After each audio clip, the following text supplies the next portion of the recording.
Барыңыздар менен меники дагы көчөтүнү саат түнкү 23:12 чалды. Мен да ушул Сбербанктан чалып жатамын деп. Мен да сизге окшоп дөлдүрөп макул деп мен карточкамдын полный данныйларын берип койгон болчумун ишенип.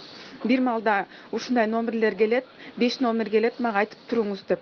Бардыгын отчетту менен эмне деп СМС келип атканын бардыгын мен да кашайтып, мен да жинди болуп ошонтип берип коюп, картаман 130 000 рубль снимать этип алды.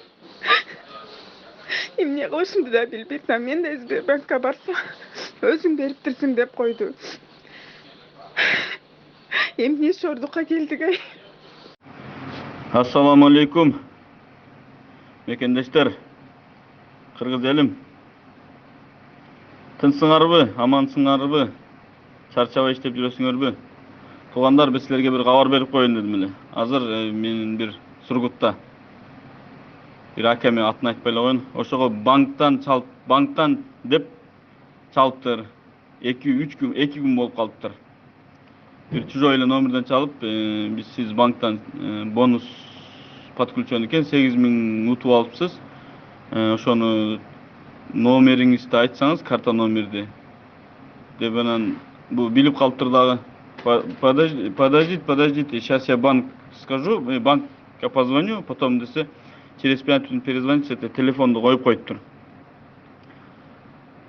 Банктын сотрудниктери качан чалганда цифраны сурабайт.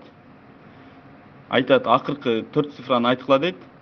Болду. Полный цифраны айтпайт. Арка жагында жана кифти 3 цифраны дагы. Ошону дагы сурап атышат.